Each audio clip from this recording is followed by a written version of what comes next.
E o Senhor então fala, usando o profeta Ezequiel, usando a figura desse príncipe de Tiro, que também era um homem exaltado, malicioso.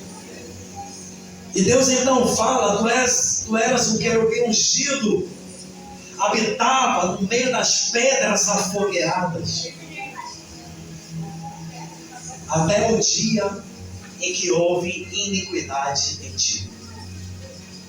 A Bíblia ainda diz no livro do profeta Isaías, falando do mesmo ser, que Lúcifer, ele deixou a soberba entrar no seu coração. Mas existe uma dúvida muito grande: qual era a função? Qual era a atividade? Que posição ele ocupava no céu? Então, estudando e pesquisando melhor sobre isso, se descobre que no céu existem 12 congregações de anjos ao pé do trono de Deus. E essas 12 congregações de anjos, elas eram comandadas por esse anjo, por esse querubim ungido chamado Lúcifer. Todos esses milhões de anjos, que não é pouco, eles têm a função de louvar, de adorar o Deus Todo-Poderoso. Aleluia! Então Lúcifer, o que ele fazia? Os anjos, a maioria deles, na sua totalidade, eles não têm permissão para falar direto com Deus. Então o que Lúcifer fazia? Segundo alguns estudos, ele recebia, aleluia, o louvor desses milhões de anjos que está em volta do pé do trono de Deus. E ele subia, aleluia, até diante da face do Deus Todo-Poderoso, para levar, irmã Raquel, o louvor que os anjos ministravam. Então ele recebia em forma de nota musical e subia até diante de Deus e entregava o louvor, aleluia, para Deus. Aleluia! Olha só a missão de Lúcifer. Tem algo melhor do que isso? Não tem. Ele tinha um privilégio que milhões de anjos não tinham no céu.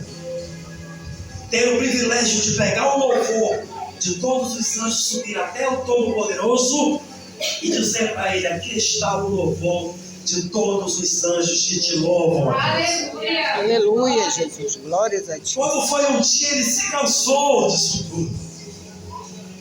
Que os anjos louvavam, ele pegava, levava para Deus e não recebia nada. E então ele se exaltou. E não queria mais ser o mensageiro que pregava o louvor e levava para Deus. Ele queria receber esse louvor, irmão Salvino, para si. Ele queria receber, irmã Priscila, toda essa glória, toda essa honra, toda essa adoração. E como ele via que era Deus que recebia, por isso então, ele se exalta, irmã Maria, e ele diz: acima do trono de Deus eu vou edificar o meu.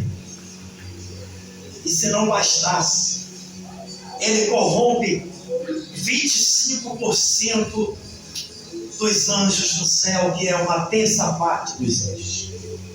Eita, Jesus. E eles se voltaram contra Deus.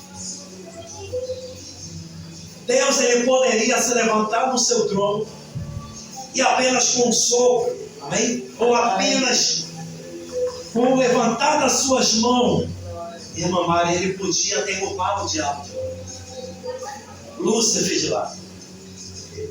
Mas ele chama quem? O arcanjo Miguel, o príncipe dos guerreiros, para expulsar tanto Lúcifer quanto a terça parte dos anjos que se voltaram também contra Deus.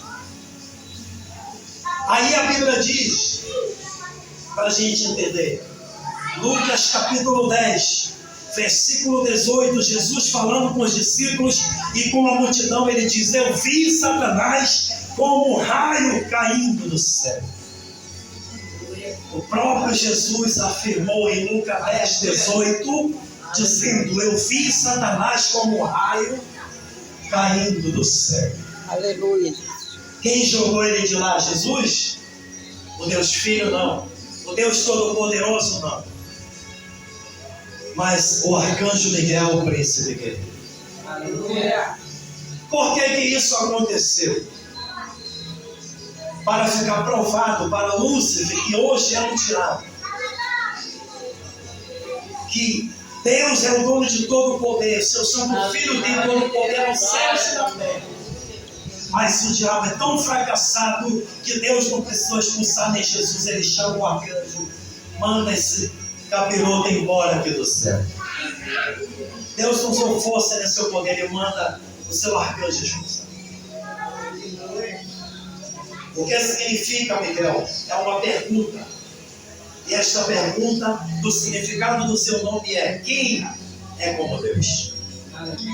Ou seja, por que o nome Miguel é uma pergunta, o significado é uma pergunta: quem é como Deus? Porque toda vez que Satanás, derrotado, caído, cabeça rachada, que está no inferno aprisionado, ele lembrar que alguém expulsou ele lá do céu e que o seu nome é Miguel, ele vai ter que entender o significado desse nome e se perguntar: quem é como Deus? Absolutamente ninguém. Se você crê nisso, levanta a tua mão para o céu.